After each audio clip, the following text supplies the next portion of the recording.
This video is sponsored by the AI app Wonder. Imagine this happens to you. You're enjoying some family time in your lake house, but suddenly hear strange noises from the outside. You go to check and see 4 creepy figures standing in the distance, staring into your soul. In this video, we'll look at the story of the Wilson family, look at the mistakes they make, and figure out better ways to survive and beat the doppelgangers in Us 2019. Let's go.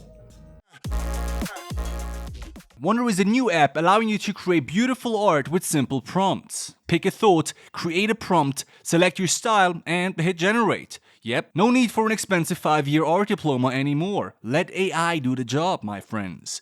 Whether you just want to have fun or use it for actual inspiration for, IRL art, all goes. Your AI images are all saved so you can access them whenever you want. And with the premium version, you will gain access to over 20 different styles, unlimited art, high-resolution images, and 50% off of your own personal AI avatar.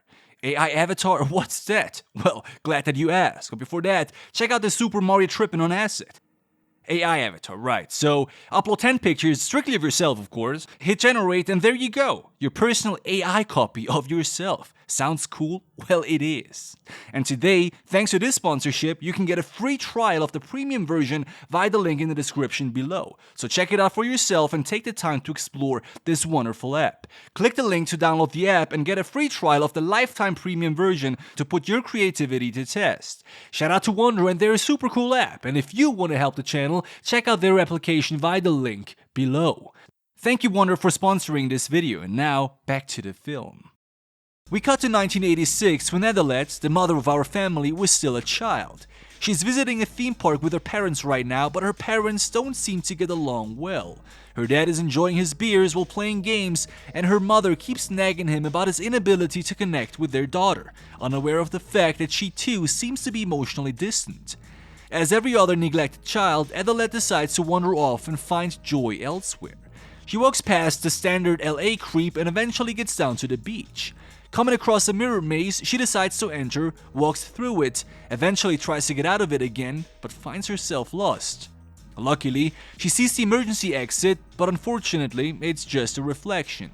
Whoever designed this maze did either a terribly good job or the worst possible job. I'll let you guys decide. Either way, Adelaide is stuck and increasingly anxious. She starts to whistle in an effort to calm herself down, and it's all fun and games until she hears a whistling back. She stumbles backwards, comes back to back with a mirror, and slowly turns around. We cut to the present day. Adelaide, who has since grown her own family, is currently on her way to her lakeside house. Husband Gabe is driving while the 2 kids are sitting in the back. As soon as they arrive, they murder some fried chicken and plan their upcoming days. Later, when Adelaide goes for some personal time, she's approached by Gabe, who tells her about the plans he made with their friends. He wants to meet them at the nearby beach that happens to be the same beach on which Adelaide had wandered off to and entered the mirror maze back in '86. Just the thought of going back to that beach is enough to stress her out. It's obvious something bad must have happened back then. It is also clear that she hasn't told Gabe about it yet, as he continues convincing her until she eventually agrees. Her only condition is to leave that beach again before darkness creeps in, but as we will soon realize, it doesn't really matter. So after a few scenes at the lake house, including one that shows Gabe with a boat he just bought, our family hops into their car and drives off to meet their friends. When they arrive, they witness emergency services transporting someone away that looks just like the creep Adelaide had walked past in the theme park in her childhood. He also still holds the same sign in his hand featuring Jeremiah 11:11. This understandably creeps her out, but she decides against saying anything to her husband. Now, following gut feelings is rarely a bad thing, especially in her situation right now. There's nothing at stake. They would only disappoint friends if they cancelled on short notice, and if they're real friends, they wouldn't mind too much. They could just reschedule and meet each other on another day at a different spot. Problem solved. But that is not what happens. Nope.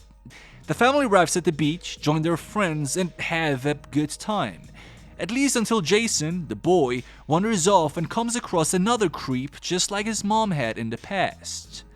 He apparently didn't tell anyone where he was going, because the moment his mom can't see him anymore, she freaks out and goes nuts. She frantically searches through the beach until he walks towards her from nowhere. At this point, it is clear that whatever she had experienced on this beach all those years ago must have traumatized her for good. This puts in question, why then buy a lake house nearby and why come here in the first place? If this place triggers her so much, she should just stay away from it.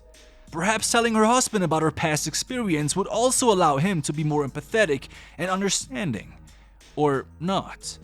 Well, that same evening, when they are back at the lake house and after putting the kids to sleep, she actually confronts him with her past experience. She shares her encounter with that kid in the mirror maze that she swears looked just like her, and that there were certain bad omens that she had encountered today, like seeing that creep holding up that board and the clock that showed 11:11 when she put Jason to bed just a few minutes ago. She thinks something bad is happening and she wants to leave immediately.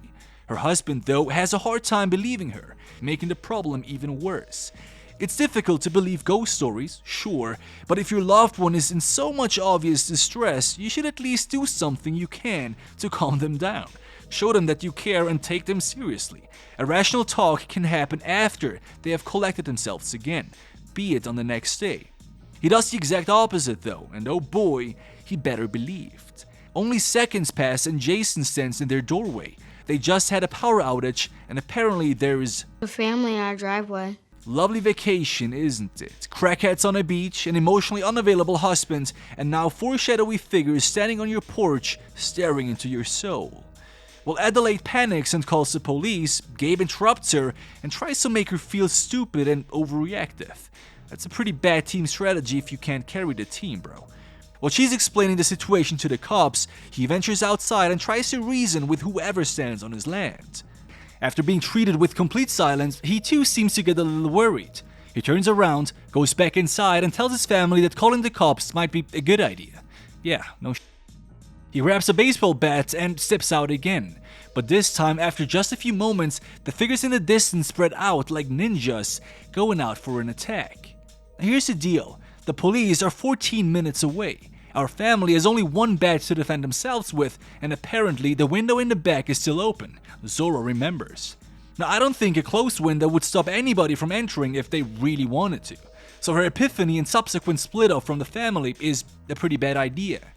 Meanwhile, the big shadow figure is at the door pounding at the entrance, and our family, of course, is split up. Jason with Dad and Adelaide looking for Zora. Let's have a look at this. Our family is stuck inside a lake house with many rooms and a massive window front. It's a beautiful place to rejuvenate, but it becomes a liability when you have 4 creeps trying to get the best of you. The kids are no older than 14, so it would be reckless to expect them to fight for their lives, especially after they have spent the last few days worrying about their Wi-Fi connection. To fix this issue, you could send your 5-year-olds to this school and abandon them for the next 7 years. This will allow them to foster deep hatred towards humanity, helping them create their own villain origin story. Meaning, whenever you are attacked by 4 creeps while residing in your lake house, you can safely send out your kids to take care of the rest. Well, this is a perfectly logical plan. Let's have a look at another one. Since the police are already on their way, it would make sense to barricade ourselves into a room that has no other entry point than one door. In fact, there is such a room in this house. It's this one right here. A bit tight, but it does the job. We already got a bed, but we've also got a fully stocked kitchen available. Retrieving as many knives, scissors, and other objects that can be used as weapons as quickly as possible would make a lot of sense. Then, once we are inside that room, the kids stand in the back while the parents represent the first line of defense. Since there is only one way in, we can ignore the possibility of being sneaked upon from behind. The reason for this tactic is the fact that Gabe is the only reliable fighter here. He's extremely tall, definitely has some weight leverage, and has all other physical advantages of a full-grown man. However, even a guy of his size will not be able to take on 4 people attacking at once. Therefore, there are only 2 options. Either standing on guard, waiting for the police inside a room I had just described, or escape the premises and run. But having 2 kids to take care of, running comes with risks, right? There are questions that need to be answered first, like run where to exactly? What if someone trips and falls? Does everyone else stop as well? Do we hold hands? Do the kids run in front of the parents or the other way around? All important things to consider because everything that can happen will happen. Now, if you are alone in this situation, then by any means running away is the best choice you have. Another idea would have been to retreat and use the boat to gain some time and distance. Without another boat, whoever is chasing you won't be able to catch you anytime soon. This plan, however, would have been needed to put into action the moment they spotted them on their land. Like when Gabe tried to showcase his pretty user's masculinity, the other three could have prepped the boat and called him whenever they were ready. Let me know what you would have done. As we know, our characters do none of that, and a short while later Gabe commits yet another mistake. He blocks the door in the worst possible way, allowing the guy on the outside to take away his bat and hit him to the floor. It doesn't take long and our family is hopelessly surrounded by whoever is after them. Curiously, all of them, even the kids, have scissors in their hands, a symbol for cutting ties. And as we immediately get to see, all of them are picture-perfect copies of our family. Before we continue though, Dark Adelaide here is having a monologue that goes like this.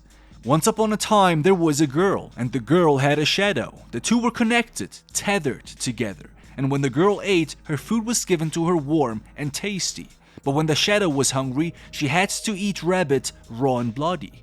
On Christmas, the girl received wonderful toys, soft and cushy, but the shadow's toys were so sharp and cold that she played with them in gloves. The girl met the handsome prince and fell in love, but the shadow, she just danced. When the girl had her first child, the shadow was forced to have her own, except her child came out all wrong. It was a little girl, but the shadow's girl was born with her on the outside. The doctors called it a preemie, but I knew the truth. She was born of fire, like I was. They took her away from me, said I wasn't fit to be a mother. So I had to resort to scissors. I had to cut every tie between us, cut her umbilical cord clean. She out in my hands, the tether was cut. Okay, not a bad time story for your kids, that much is sure. And the meaning of this also is left for interpretation. Let me know what you guys think. We'll explore this a little bit later in the video. Whatever this is though, it's not easy to process for any of our family members here. Being able to finally look at them up close, it is clear that at least two of them are just kids. Meaning, if Gabe wasn't such a pathetic dude, he would overcome the minimal pain he suffers, get on his feet and dropkick those two kids. Then, having only two enemies left, things would turn around. But again, none of that happens. In fact, Adelaide, our character, chains herself onto the table following the requests of her doppelganger. That's a strange thing to do, my friends. Considering they are already in and have obviously no good intentions, there is no need to comply or try to reason with them. This is already fight or flight. Anything outside of escaping or fighting right now makes no sense. As the scene drags on, Gabe is pulled outside by his doppelganger and the kids both face off theirs. Jason ends up in a room with only one entrance and Zora tries escaping into the neighborhood. Inside the cabinet where Jason meets his doppelganger, it seems that, at least to some extent, they mimic each other. It's not a coherent thing throughout this film, but it's still a feature that does seem to exist and will be crucial later on.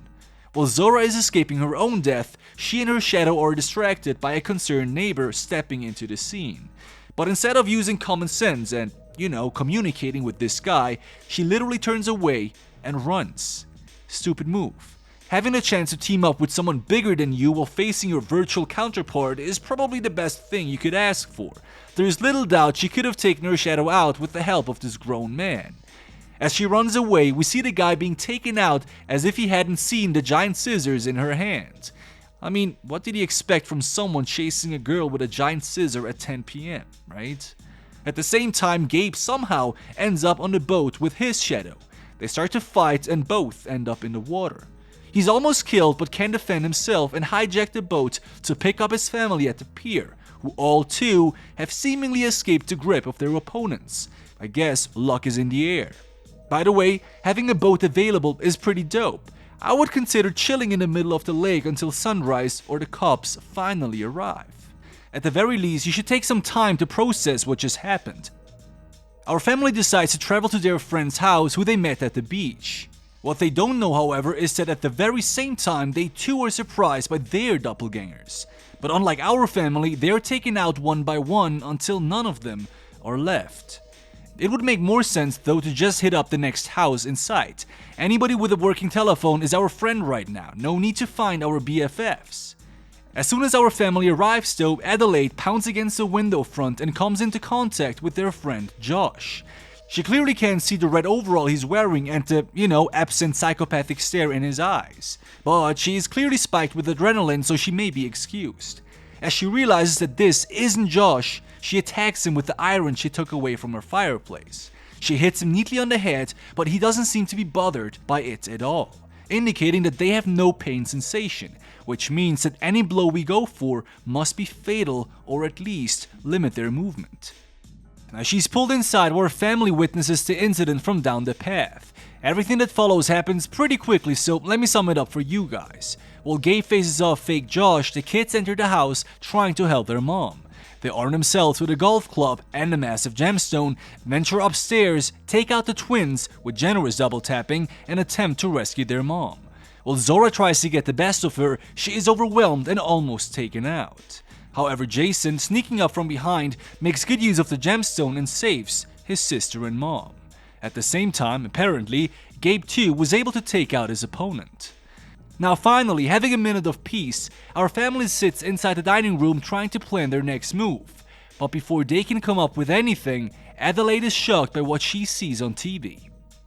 The whole city is flooded with creeps wearing red overalls going after people, proving it's not just their doppelgangers and their friends, but also hundreds, if not thousands of others following a deadly agenda. This is also why the police never arrived, as they were likely flooded with countless emergency calls. So with the police unavailable, at least 4 doppelgangers actively looking for us, and the whole city in mayhem, what is the best course of action? Well, our family has 2 ideas. Gabe's idea is to sit still inside this house and hope for the best, while Adelaide's plan is to keep moving and aim for Mexico following the coastline. I think we can all agree that Gabe's idea is as stupid as an idea can get. Looking for refuge inside a house in which 4 people were home invaded and slaughtered during the past 60 minutes is the most unintuitive idea ever, right? I mean, Gabe's only contribution so far was stupid remarks. He's like Goofy without any good part. The writers really went out of their way to portray this guy as the dumbest character of this whole film. So anyway, Adelaide is naturally able to win her family for her plan, and so they pack their stuff, get the car keys, and attempt to get away as quickly as they can.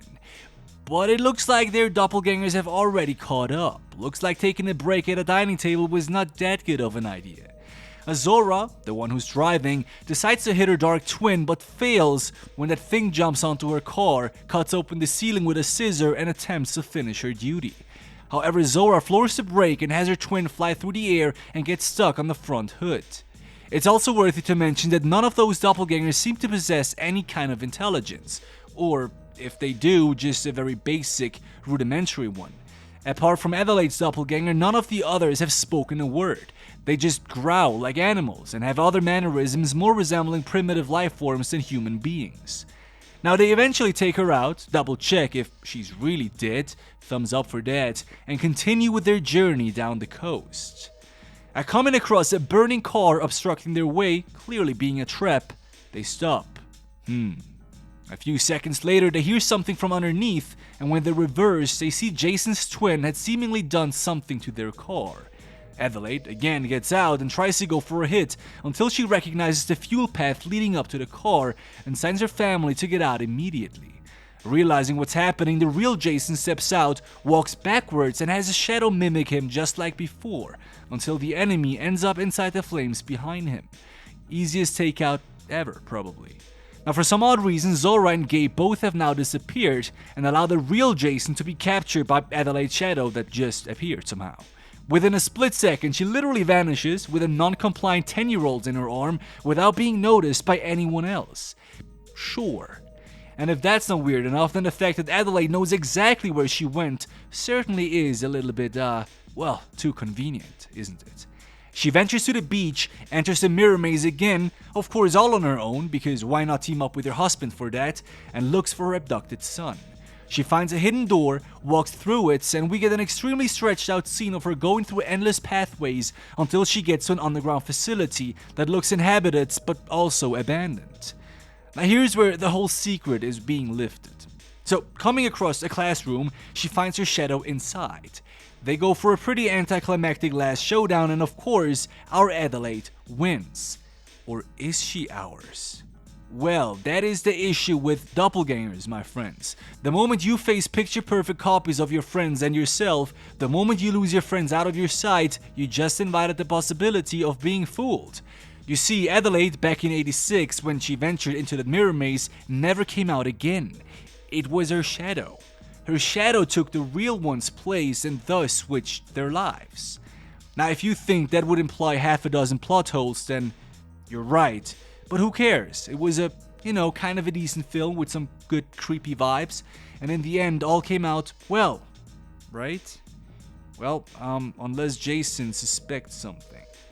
And with that said, my friends, thanks for watching as always. Catch you again next week. You take it easy and binge another one. Thank you, Wonder, for sponsoring this video.